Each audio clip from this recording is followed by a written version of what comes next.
Updates. Oh yeah, and Carolina. Did you hear about this? Carolina loses Cam Ward, their starter, who has been injury prone over the years. So they have Anton Khudobin, who just backed up Tuukka Rask for the Bruins into their Stanley Cup final run this past season.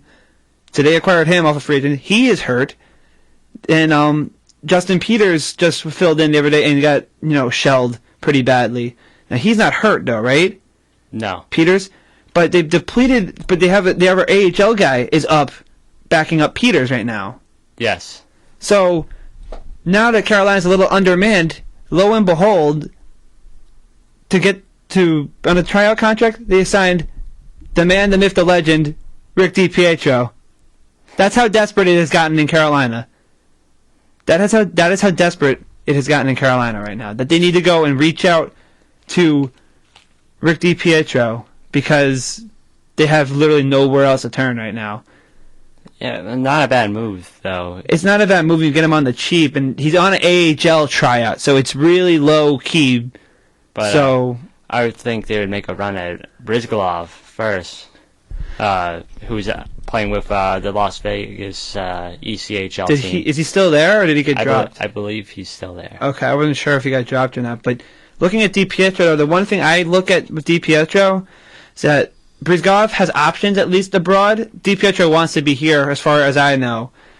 But DiPietro, I'm looking at that he starts a couple games in the AHL and shows that he still has, he's decent, that he can at least, be all right, and that they're going to bring him up and put him in the backup role and maybe platoon a little bit with Peters. But I think they just might sit him on the bench for a really modest price when send back down their goalies to the AHL so they can at least still play and get better. Yeah. That's what I think the move's going to be, because they're going to get DiPietro accustomed to see if they should actually pay the guy, $500,000, the league minimum, and then bring him up after that. Yeah. Because DiPietro is going to, play for anybody who gives him a contract right away. They get the guaranteed money. Although money's the least of his problems right now, because he's getting $4.5 million until, the mid-2020s.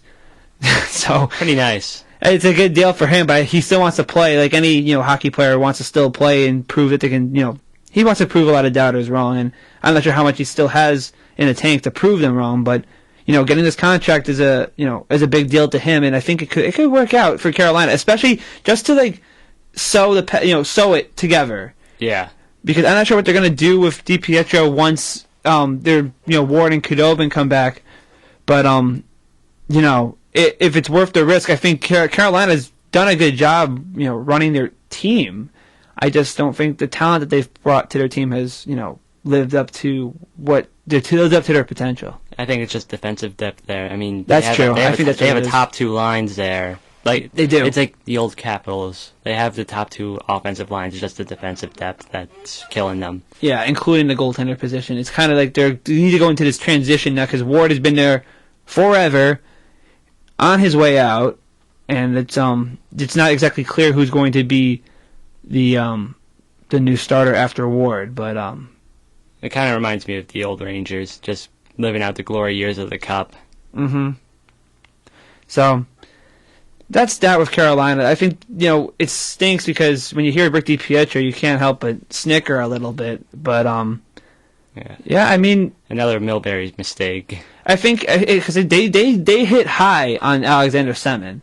Yeah, they gave him a 1 year but $6 million contract, which I thought was a bit much for the guy that hasn't proven to be, the most solid character on a hockey team. And they got a great season out of him, and they signed him to another 3 years. They signed him to a multi-year deal. Yeah, and they really hit high with that. I think they hit it out of the park on that one. So I think they've been doing a good job of trying to gauge where they're at. They don't try and commit a lot of money, let the guys prove it, but without trying to be like Glenn Saver and playing hardball with them. They're being trying to meet the other guy halfway. It seems like the Islanders, how they do those 1 year deals with those guys on the down end of their career, with Boys and now Bouchard.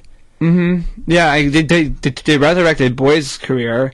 Bouchard has been playing pretty solid for them. Yeah, and I thought it was amazing that Boys didn't get picked up until I know a player tryout from the Panthers. Now he's playing top line with Barkov. Yeah, exactly. Right, because he played top line with Tavares, and Tavares had one of the best seasons of his career.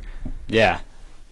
So he's doing something right. He's still got it. Maybe he's not a 40-goal scorer anymore, but, you know. He can put some pucks on net, put some pucks in the net, and as long as you can have someone around him to feed him the puck enough times. Yeah, and he's got the veteran presence, too, so he knows what he's doing. He knows how the game works and everything. So yeah, and also working with John Tavares also gives you a pretty good resume. Yeah. So I can teach you some of the tricks. So maybe you can start developing Barkov and Huberdeau, too. Yeah.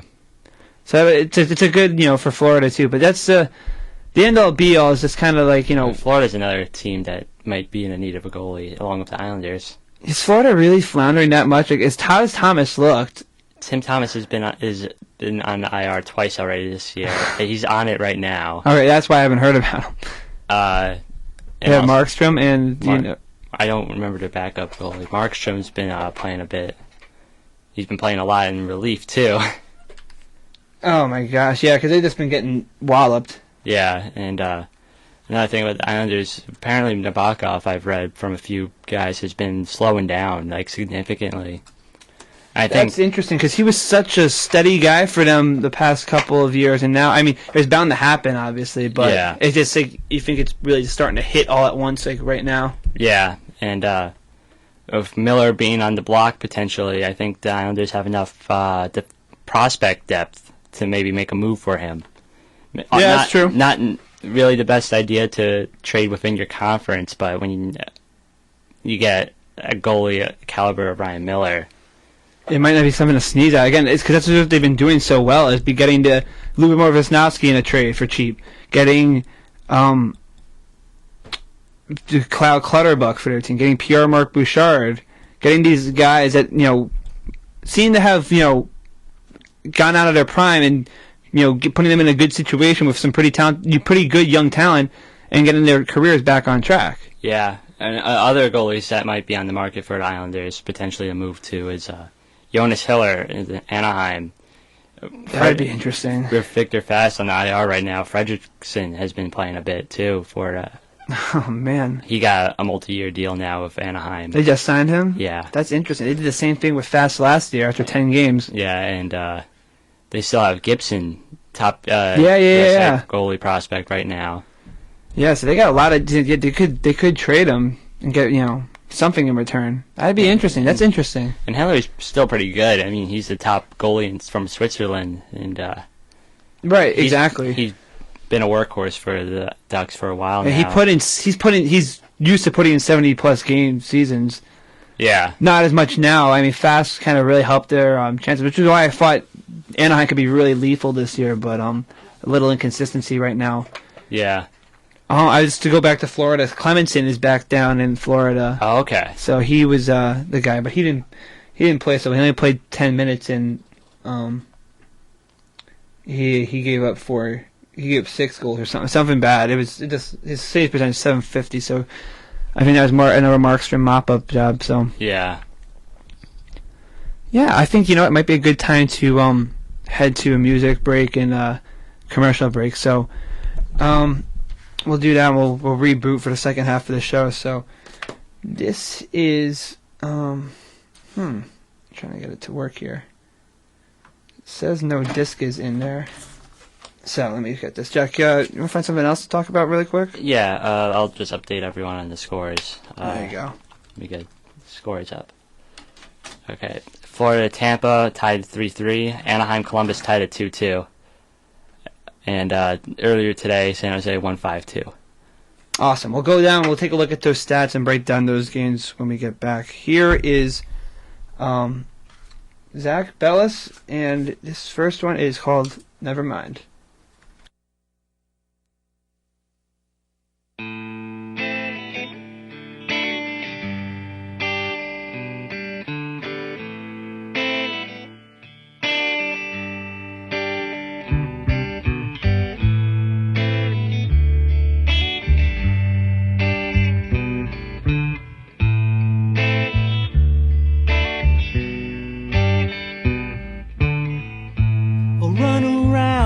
Making sense. I just don't feel that confident. Depressed and lonely all my life. Yet yet still adored most every night. So I'm in trouble.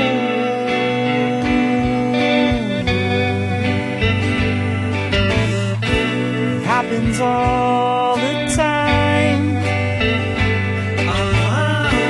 Friends will keep you waiting, then leave you behind.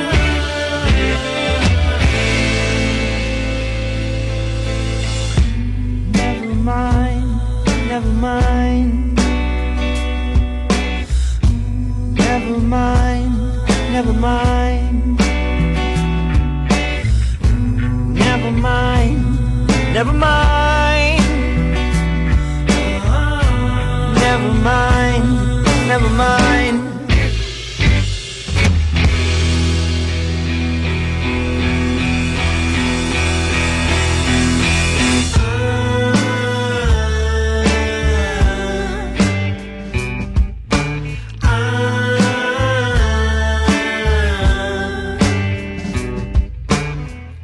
Still adore the finer things, to run around in diamond rings. I can't afford to pay my rent. Before it comes, my money's spent. Now I'm in trouble.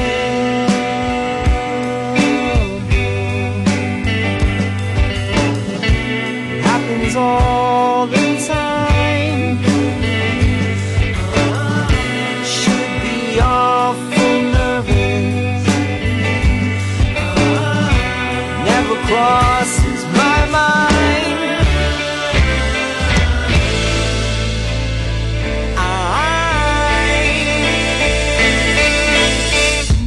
Never mind, never mind. Never mind, never mind.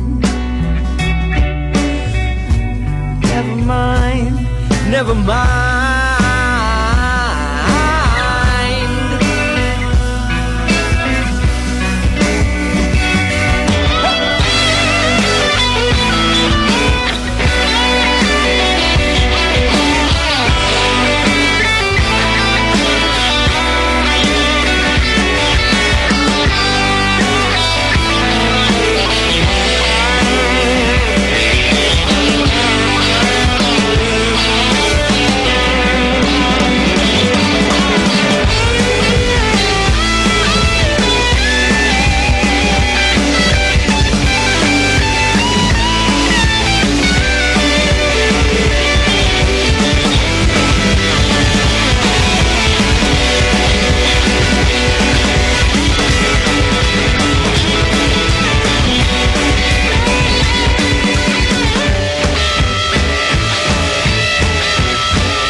Heartland Advisors reminds all our listeners that area blood banks are currently dangerously low on blood supply.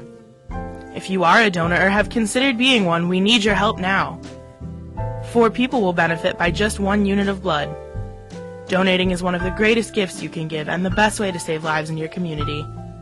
This reminder is brought to you by everyone at Heartland Advisors Milwaukee, on the air because they care.